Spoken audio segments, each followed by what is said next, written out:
வணக்கம். இது ஐபிசி தமிழின் காலை நேர பிரதான செய்திகள். முதலில் தலைப்புச் செய்திகள். விமர்சனங்களை தோற்றுவித்துள்ள டக்ளஸ் சிவஞானம் சந்திப்பு பொதுவழியில் இடம்பெற்றிருக்கலாம் என்கிறார் சுமந்திரன். சித்தார்த்தன் சந்திக்க கோரியமை உண்மை என்கின்றார் டக்ளஸ், மறுக்கும் கஜேந்திரகுமார். ராஜபக்ஷாக்களுக்கு காத்திருக்கும் பேரதிர்ச்சி, சான்றுகளுடன் வெளியாகவுள்ள மோசடி குற்றச்சாட்டுகள். அனுரவின் அமைச்சரவையில் லஞ்சம் பெறும் அதிகாரிகள், நடவடிக்கை எடுக்கப்படும் என்கிறார் சுனில். போரை நடத்துவதற்கு வாய்ப்புகளை ஏற்படுத்தும் விளாடிமிர் புடின், தாக்குதல்களை நிறுத்த வேண்டும் என்கின்றார் ஜெலன்ஸ்கி. இனி விரிவான செய்திகள். டக்ளஸ் தேவானந்தாவுடனான சந்திப்பு பொதுவெளியில் அமைந்திருக்கலாம் எனவும் அவரது அலுவலகத்தில் சென்று சந்தித்துள்ளமை மக்கள் மத்தியில் பல கேள்விகளை எழுப்பியுள்ளதாகவும் இலங்கை தமிழரசு கட்சியின் பதில் பொதுச் செயலாளர் எம்.ஏ. சுமந்திரன் குறிப்பிட்டுள்ளார். உள்ளூராட்சி சபைகளில் ஆட்சி அமைப்பதற்கான ஆதரவை கோரியே டக்ளஸ் தேவானந்தாவுடனான சந்திப்பு அமைந்துள்ளதாகவும் மாறாக கொள்கை ரீதியான சந்திப்பு இல்லை என அவர் குறிப்பிட்டுள்ளார். இந்த தீர்மானம் கட்சியின் தலைவரது நிலைப்பாடு என தனது முகநூல் பதில் எம்.ஏ. சுமந்திரன் குறிப்பிட்டுள்ளார். இன்று அவர் சந்தித்ததை பற்றி பலர் விசனம் தெரிவிக்கிறார்கள். அதை குறித்தும் நான் அவரிடத்திலே வினவினேன். நாங்களாக ஒரு கூட்டத்தை கேட்டு சந்திக்கிற போது அங்கே அவர்களுடைய இடத்துக்கு சென்று சந்திப்பதுதான் முறை என்பது அவருடைய கருத்து. பல இடங்களுக்கு அவர் சென்றிருப்பது எல்லாருக்கும் தெரியும். ஒரு தடவை மன்னாருக்கு சென்று செல்வம் அடைக்கலானுடைய வீட்டிலே போய் சந்தித்தார். நாங்கள் பெரிய கட்சி, தலைமை கட்சி என்றெல்லாம் பார்த்து கொண்டிருக்காமல் எங்கேயும் போய் அவரையும் சந்திக்க வேண்டும் என்பது அவருடைய நிலைப்பாடாக இருக்கிறது. திரு கஜேந்திரகுமார் பொன்னம்பலத்தோடு நடத்தப்பட்ட சந்திப்பிலே கூட ஆரம்பத்திலே திரு கஜேந்திரகுமார் அவர்களுடைய வீட்டிலே தான் சந்திப்பதாக இருந்தது. அதுக்குத்தான் திரு சிவஞானம் இணங்கி இருந்தது. ஆனால் பிறகு நாங்கள் சந்திக்கிற இடம் மாற்றப்பட்டு ஒரு பொது இடத்திலே சந்தித்தோம். ஆகவே எங்கே சந்தித்தது என்பது சம்பந்தமாக திரு தலைவர் சிவஞானம் அவர்களுக்கு ஒரு கருத்து இருக்கிறது. நாங்களாக கூட்டத்தை கேட்டால் அந்த இடத்திலே போய் சந்திப்பதிலே தவறில்லை என்பது அவருடைய கருத்தாக இருக்கிறது. பலருக்கு ஸ்ரீதர் தியேட்டர் என்பது ஒரு அடையாளம் என்ற விடயத்திலே சில விஷயங்கள் இருக்கலாம். அதை நாங்கள் ஏற்றுக்கொள்கிறோம். பொது இடத்திலே சந்தித்து இருக்கலாம், சிவஞானம் அவர்களுடைய வீட்டிலேயும் சந்தித்திருக்கலாம். ஆனால் விடயம் என்னவென்றால் சந்தித்த இடம் அல்ல. நாங்கள் இவரோடும் கூட்டாட்சி அமைப்பதற்காக கேட்கவில்லை. அதிகூடிய ஆசனங்களை பெற்ற இடங்களிலே மக்கள் ஆணையை மதித்து எங்களுக்கு சகல தமிழ் கட்சிகளும் ஆதரவு கொடுக்க வேண்டும் என்பதுதான் எங்களுடைய கோரிக்கை. அதை நாங்கள் அவர்களை சந்தித்தும் கேட்டிருக்கிறோம், பொது வழியிலேயும் கேட்டிருக்கிறோம், எந்தவித ஒளிவு மறைவு இல்லாமல் செய்திருக்கிறோம். மாறாக ஜனநாயக தமிழ் தேசிய கூட்டணி மற்றது அகில இலங்கை தமிழ் காங்கிரஸ் இப்பொழுது புதிதாக ஒரு அமைப்பை ஏற்படுத்தியிருக்கிறார்கள். அவர்களும் திரு டக்ளஸ் தேவானந்தாவை சந்திப்பதற்கு நேரம் ஒதுக்கி இருந்தார்கள். அங்கு திரு சித்தார்த்தன் செல்வதாக இருந்தது. இதையெல்லாம் திரு டக்ளஸ் தேவானந்தாவும் சொல்லியிருக்கிறார். அதெல்லாம் மக்களுக்கு தெரியாமல் இரகசியமாக அவர்கள் செய்ய முனைந்தது. அது தெரிய வந்தவுடனே கூட்டம் காலவரையின்றி பிற்போடப்பட்டிருக்கிறது என்று மக்களுக்கு ஒழித்து திரிகிறார்கள். நாங்கள் ஒளிவு மறைவில்லாமல் எங்களுடைய கட்சியினுடைய தீர்மானத்தின்படி, கூட்டு தீர்மானத்தின்படி நாங்கள் சகல கட்சிகளுக்கும் இந்த அறிவித்தலை கொடுக்கிறோம். இந்த வேண்டுகோளையும் முன்வைத்திருக்கிறோம். ஜனநாயக தமிழ் தேசிய கூட்டணியின் தலைவர்களில் ஒருவரான தர்மலிங்கம் சித்தார்த்தன் சந்திக்க கோரியமை உண்மை என ஈழ மக்கள் ஜனநாயக கட்சியின் செயலாளர் நாயகம் டக்ளஸ் தேவானந்தா உறுதிப்படுத்தியுள்ளார். நண்பர்கள் என்ற ரீதியில் தர்மலிங்கம் சித்தார்த்தனுடன் தொலைபேசியில் உரையாடுவதாகவும் டக்ளஸ் தேவானந்தா குறிப்பிட்டுள்ளார். தொலைபேசியிலேயோ அல்ல சந்திக்கிற இடங்களில் நாங்கள் இதுகள் சம்பந்தமாக கலந்துரையாடி இருந்தோம். 2 நாட்களுக்கு முதல் இது தொடர்பாக கதைக்க வேண்டும் என்ற ஒரு கோரிக்கையை முன்வைத்திருந்தார். நான் கதைக்கலாம், நான் உங்களிடத்துக்கு வருகின்றேன் என்று நான் அவரிடம் சொல்லியிருந்தேன். பிறகு அடுத்த நாள் அவர் தொலைபேசியில் தொடர்பு கொண்டு இன்றைக்கு அந்த நாளுக்கு தன்னால் வந்து சந்திக்க முடியாத நிலைமை இருக்கிறபடியினாலும் இன்னொரு நாளில் நாங்கள் சந்திப்போம் என்று சொல்லியிருந்தார். அதே போல நேற்றைக்கும் இந்த பொன் சிவகுமார்னது ஞாபகார்த்த நிகழ்வில் சந்தித்த போது நாங்கள் சந்திப்போம் என்று சொல்லிவிட்டு சென்றிருந்தார். ஸ்ரீலங்காவின் முன்னாள் ஜனாதிபதிகளான மஹிந்த ராஜபக்ச மற்றும் கோட்டாபய ராஜபக்ச அரசாங்கங்களின் போது முன்னாள் சபாநாயகராகவும் முன்னாள் அமைச்சராகவும் இருந்த சமல் ராஜபக்ச அடுத்த சில நாட்களில் கைது செய்யப்படலாம் என தகவல்கள் வெளியாகியுள்ளன. 2022 ஆண்டு மே 9 இடம்பெற்ற வன்முறையின் போது திஸ்ஸமஹாராமவில் உள்ள அவரது வீடு மற்றும் சொத்துக்கள் தீக்கிரையாக்கப்பட்டு அளிக்கப்பட்டதாக தவறான தகவலை அளித்துள்ளார். அத்துடன் அரசாங்கத்திடமிருந்து 1,50,21,600 ரூபாய் மோசடி செய்த குற்றச்சாட்டில் சமல் ராஜபக்ஷ விசாரணைக்கு உட்படுத்தப்படவுள்ளார். திஸ்ஸமஹாராமவில் உள்ள சொத்து சமல் ராஜபக்ஷவிற்கு சொந்தமானது அல்ல, மாறாக வேறொருவரின் பெயரில் உள்ளது என்பது இப்போது தெரியவந்துள்ளது. மேலும் அங்கு வீடு இல்லை எனவும் அங்கு நெல் களஞ்சி சாலை மட்டுமே இருந்ததாக கண்டுபிடிக்கப்பட்டுள்ளது. அந்த சொத்து சமல் ராஜபக்ஷவிற்கு சொந்தமானது அல்ல என்பது தெரிய வந்ததை அடுத்து 2023 ஆண்டு 7 மாதம் 27 தேதியன்று பொது நிர்வாகம், உள்துறை, மாகாண சபைகள் மற்றும் உள்ளூராட்சி அமைச்சின் செயலாளரின் கையொப்பத்தின் கீழ் குறித்த கொடுப்பனவுகளை தங்கள் அதிகார வரம்பின் கீழ் செய்ய முடியாது என இழப்பீட்டு அலுவலகத்தின் பணிப்பாளர் நாயகத்திற்கு தெரிவித்துள்ளார். எனினும் 2023 ஆண்டு 7 மாதம் 20 தேதி மதிப்பீட்டுத் துறையின் மதிப்பீட்டாளர் ஒருவர் அங்கு ஒரு வீடு இருந்ததாகவும் அதன் மதிப்பு 1,48,00,000 ரூபாய் எனவும் கூறி மதிப்பீட்டு அறிக்கையை சமர்ப்பித்துள்ளார். அதற்கமைய நெல் களஞ்சியத்திற்கு ஏற்பட்ட சேதம் 2,22,600 ரூபாய் மற்றும் இல்லாத வீட்டிற்கு 1,48,00,000 ரூபாய் பெற்றுள்ளனர். அரசாங்கத்திடமிருந்து 1,50,21,600 ரூபாய் மோசடியாக பெற்றுள்ளனர். இந்த தொகையை செலுத்துவது தொடர்பான சட்டம் மற்றும் சுற்றறிக்கைகளுக்கு மாறாக செயற்பட்ட அரசு அதிகாரிகள் மீதும் சட்ட நடவடிக்கை எடுக்கப்படவுள்ளது. ஸ்ரீலங்கா ஜனாதிபதி அனுரகுமார திசாநாயக்கவின் அமைச்சரவையில் கடமையாற்றும் சிலர் லஞ்சம் பெற்றுக் கொள்வதாக அமைச்சர் சுனில் ஹந்துநெத்தே குற்றம் சுமத்தியுள்ளார்.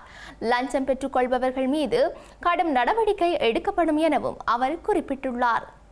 மதுபான வியாபாரிகளிடம் பணம் பெற்றுக் கொள்ளும் சில அதிகாரிகள் ஜனாதிபதியின் கீழ் இயங்கும் அமைச்சு ஒன்றில் கடமையாற்றி வருவதாக அமைச்சர் சுனில் ஹந்துநெத்தி தெரிவித்துள்ளார். இந்த நபர்கள் யார் என்பது விரைவில் அம்பலப்படுத்தப்படும் என அவர் குறிப்பிட்டுள்ளார். நிதி அமைச்சின் சில அதிகாரிகள் மது வியாபாரிகளிடம் பணம் பெற்றுக் கொள்வதனால் மதுபான விலைகள் அதிகரித்துள்ளதாக தெரிவித்துள்ளார். விலை அதிகரிப்பு பிரச்சினையை தீர்க்க அதிகாரிகள் இடமளிப்பதில்லை என அவர் குற்றம் சுமத்தியுள்ளார். கடந்த கால பிழைகளை திருத்திக் கொள்ள முடியாத சில அரசு அதிகாரிகள் இருப்பதாக குறிப்பிட்டு சுனில் ஹந்துநெத்தி அவ்வாறானவர்களை அம்பலப்படுத்த விரைவில் நடவடிக்கை எடுக்கப்படும் என தெரிவித்துள்ளார். எல்லை தாண்டி வரும் இந்திய கடற்றொழிலாளர்களை சுட்டுப்பிடிக்குமாறு யாழ்ப்பாணம் மீனவ சுங்கங்களின் சம்மேளனத்தின் தலைவர் அந்தோனி பிள்ளை மரியதாஸ் ஆவேசம் வெளியிட்டுள்ளார்.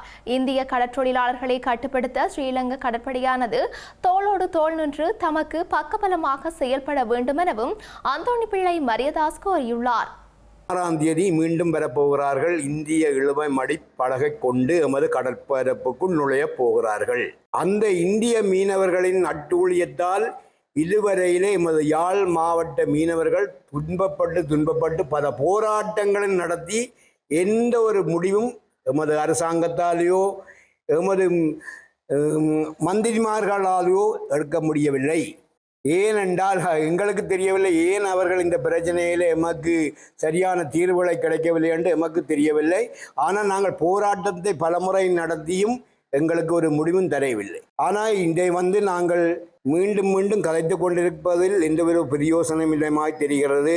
எமக்கு கடற்படை எமது தோளோடு தோள் நின்று எமக்கு இது பக்கபலமாக செயல்படுத்த வேண்டி எமது இந்திய இழுவமடி படகை வராமல் தடுக்க வேண்டும் என்று கூட்டிக்கொள்கிறோம். அதே நேரத்தில் எமது கடற்தொழில் அமைச்சருக்கும் எமது ஒரு முக்கியமான அறிவித்தலை கொடுக்கின்றோம். இந்த இனியாதல் இந்த இந்திய இழுவமடி படகுகள் எங்களை எல்லையை தாண்டி வராமலும் எமது அரசாங்கம் இதற்கு சரியான இணக்கமும் தெரிவித்து இந்த இருநாட்டு மீனவர்களும் அரசாங்கமும் கதைச்சு இனிமேலாத எங்களுக்கு ஒரு முடிவை தர வேண்டும் என்று கேட்டுக்கொண்டு அதோடு எமது கடற்படைக்கு முக்கியமான நாங்கள் ஒரு வேண்டுகோளை விடுகிறோம். அவர்களை கட்டுப்படுத்த இயலாட்டி நீங்கள் சுட்டாத அவர்களை பிடியுங்கள். ஐக்கிய நாடுகள் சபைக்கான இலங்கையின் நிரந்தர பிரதிநிதியாக தூதுவர் ஜெயந்த ஜெயசூரிய அதிகாரப்பூர்வமாக கடமைகளை ஏற்றுக்கொண்டுள்ளார். நியூயார்க்கில் நடைபெற்ற முறையான நிகழ்வில் ஐக்கிய நாடுகளின் பொதுச் செயலாளர் அன்டோனியோ குட்டரேஸிடம் தனது நற்சான்றிதழ்களை வழங்கி அவர் தமது பொறுப்புகளை ஏற்றுள்ளார். இதன்போது ஐக்கிய நாடுகள் சபை மற்றும் அதன் நிறுவனங்களுடன் நெருக்கமாக பணியாற்றுவதற்கான இலங்கையின் உறுதிப்பாட்டை மீண்டும் அவர் உறுதிப்படுத்தினார். நற்சான்றிதழ் வழங்கலை தொடர்ந்து பொதுச் செயலாளரும் தூதுவர் ஜெயசூரியவும் இருதரப்பு கலந்துரையாடலில் ஈடுபட்டனர். ஜனாதிபதி அனுரகுமார திசாநாயக்கவுக்கும் சுற்றுலாத்துறையின் முக்கிய தரப்பினர்களுக்கும் இடையில் முக்கிய கலந்துரையாடல் நடைபெற்றுள்ளது. சுற்றுலா பயணிகள் வருகையில்லாத காலத்திலும் சுற்றுலா பயணிகளை ஈர்ப்பதற்காக எடுக்க வேண்டிய நடவடிக்கைகள் குறித்து விரிவாக கலந்துரையாடப்பட்டுள்ளது. சுற்றுலா பயணிகள் வருகையில்லாத காலத்தில் இலங்கையை கவர்ச்சிகரமான சுற்றுலா தலமாக மேம்படுத்தல், டிஜிட்டல் சந்தைப்படுத்தல் நுட்பங்களை பயன்படுத்தி இலங்கை சுற்றுலா வர்த்தக நாமத்தை உயர்த்துதல், சுற்றுலாத்துறைக்கு தேவையான திறன்களையும் பயிற்சியையும் உருவாக்குவதன் மூலம் அந்த துறையின் மனித வளங்களை மேம்படுத்தல் மற்றும் சுற்றுலாத்துறையில் வெளிநாட்டு முதலீட்டை ஈர்ப்பது உள்ளிட்ட பல விடயங்கள் குறித்து இங்கு விரிவாக கலந்துரையாடப்பட்டது. சுற்றுலாத்துறையில் நிலவும் பிரச்சினைகள் குறித்து இங்கு கவனம் செலுத்தப்பட்டதுடன் சுற்றுலா மேம்பாட்டு பணியகம் தற்போது இந்த துறையை மேம்படுத்த எடுத்து வரும் நடவடிக்கைகள் குறித்தும் குறித்த தரப்புக்கு விளக்கம் அளிக்கப்பட்டுள்ளது. சுற்றுலாத்துறையுடன் தொடர்புடைய அனைத்து துறைகளையும் ஒருங்கிணைத்து ஜனாதிபதி அலுவலகத்தின் தலைமையில் பிரிவொன்றை நிறுவ எதிர்பார்க்கப்படுவதாக ஜனாதிபதி அனுரகுமார திசாநாயக்க இதன்போது தெரிவித்துள்ளார். அரசாங்கத்தின் கிளீன் ஸ்ரீலங்கா வேலை திட்டம் சுற்றுலாத்துறையின் தரப்பினர்களால் பாராட்டப்பட்டதுடன் அதனை சுற்றுலா ஊக்குவிப்புடன் ஒருங்கிணைப்பது குறித்தும் கலந்துரையாடப்பட்டுள்ளது. இணையவழியினூடாக நிதி மோசடியில் ஈடுபட்ட குற்றச்சாட்டில் 2 சந்தேக நபர்களை வடமேல் மாகாண காவல்துறை கணனி குற்றத்தடுப்பு விசாரணை பிரிவினர் கைது செய்துள்ளனர். சந்தேக நபர்கள் இருவரும் சமூக ஊடகங்களில் நடத்தி சென்ற குழுக்களை பயன்படுத்தி இவ்வாறு நிதி மோசடியில் ஈடுபட்டுள்ளதாக காவல்துறை ஊடகப் பிரிவு தெரிவித்துள்ளது. இவ்வாறு கைது செய்யப்பட்ட இருவரும் 24 மற்றும் 26 வயதுகளையுடைய பொக்காவல வெலிகம பகுதிகளைச் சேர்ந்தவர்கள் என தெரிவிக்கப்பட்டுள்ளது. சந்தேக நபர்களில் ஒருவர் 12,06,220 ரூபாய் நிதி மோசடி செய்துள்ளதுடன் மற்ற நபர் 7,80,500 ரூபாவை மோசடி செய்துள்ளமை தெரியவந்துள்ளது. வரலாற்று சிறப்புமிக்க மன்னார் திருக்கேதீஸ்வர ஆலயத்தின் வருடாந்த மகோற்சவ திருவிழாவின் விசேட திருவிழாவான திருக்கல்யாண உற்சவம் நேற்றைய தினம் மாலை வெகு விமர்சையாக இடம்பெற்றது.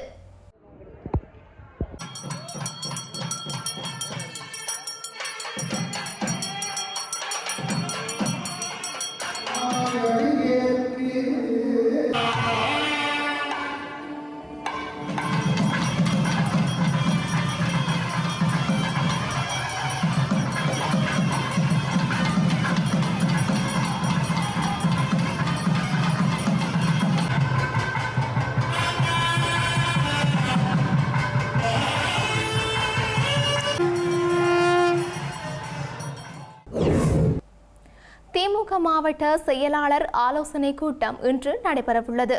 இந்த ஆலோசனை கூட்டம் காணொலி வாயிலாக நடைபெறவுள்ளது. சட்டசபை தேர்தலை எதிர்கொள்ள ஆளும் கட்சியான திமுக தயாராகி வருகின்றது.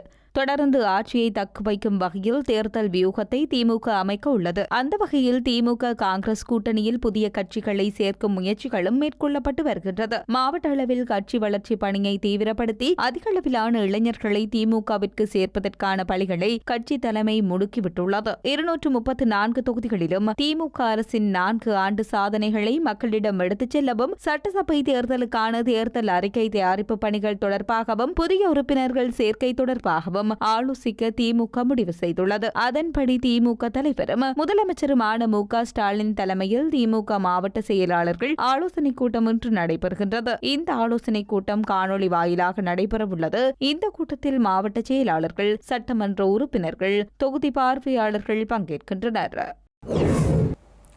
400க்கும் மேற்பட்ட ட்ரோன்கள் மற்றும் 40க்கும் மேற்பட்ட ஏவுகணைகள் இன்று ரஷ்யர்களால் உக்ரைன் மீது ஏவப்பட்டதாக உக்ரைனிய ஜனாதிபதி வோலோடிமிர் ஜெலன்ஸ்கி தெரிவித்துள்ளார்.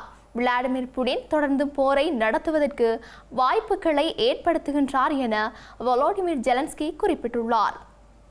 உக்ரைனின் பல்வேறு பகுதிகள் மற்றும் நகரங்களில் மீட்பு மற்றும் அவசர நடவடிக்கைகள் நாள் முழுவதும் தொடர்வதாக ஜெலன்ஸ்கி வெளியிட்டுள்ள எக்ஸ் பதிவில் குறிப்பிட்டுள்ளார். 80 பேர் காயமடைந்தனர் எனவும் சிலர் இன்னும் இடிபாடுகளுக்குள் இருக்கலாம் எனவும் அவர் குறிப்பிட்டுள்ளார். துரதிருஷ்டவசமாக உலகில் உள்ள அனைவரும் இதுபோன்ற தாக்குதல்களை கண்டிப்பதில்லை எனவும் புடின் சரியாக இதனை தான் பயன்படுத்திக் கொள்கின்றார் எனவும் குறிப்பிட்டுள்ளார். புடின் தொடர்ந்து போரை நடத்துவதற்கு வாய்ப்புகளை ஏற்படுத்துகின்றார் எனவும் எக்ஸ் பதிவில் குறிப்பிட்டுள்ளார். ரஷ்யர்கள் தங்கள் போருக்கான வலுவான அழுத்தத்தை தடுக்க உலகின் ஒற்றுமையை நிலைகுலைக்க வைக்க தொடர்ந்து முயற்சி செய்கின்றார் எனவும் அவர் சுட்டிக்காட்டியுள்ளார். குறிப்பாக போர் நிறுத்தம் தேவை எனவும் அதை செய்ய ரஷ்யா மீது அழுத்தம் கொடுக்கப்பட வேண்டும் எனவும் குறிப்பிட்ட ஜெலன்ஸ்கி தாக்குதல்களை நிறுத்த வேண்டும் என குறிப்பிட்டுள்ளார்.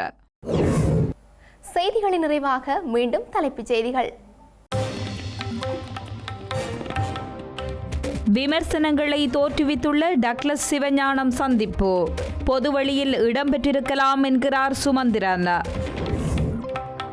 சித்தார்த்தன் சந்திக்க கோரியமை உண்மை என்கின்றார் டக்ளஸ், மறுக்கும் கஜேந்திரகுமார். ராஜபக்ஷக்களுக்கு காத்திருக்கும் பேரதிர்ச்சி, சான்றுகளுடன் வெளியாகவுள்ள மோசடி குற்றச்சாட்டுகள்.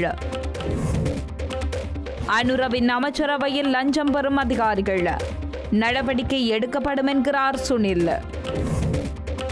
போரை நடத்துவதற்கு வாய்ப்புகளை ஏற்படுத்தும் விளாடிமிர் புடின், தாக்குதல்களை நிறுத்த வேண்டும் என்கின்றார் ஜெலன்ஸ்கி. இத்துடன் ஐபிசி தமிழின் காலை நேர பிரதான செய்திகள் நிறைவு பெற்றன. உடனுக்குடன் செய்திகளை அறிந்து கொள்ள IBCTamil.com என்ற எமது இணையதளத்தை பார்வையிடுங்கள். வணக்கம்.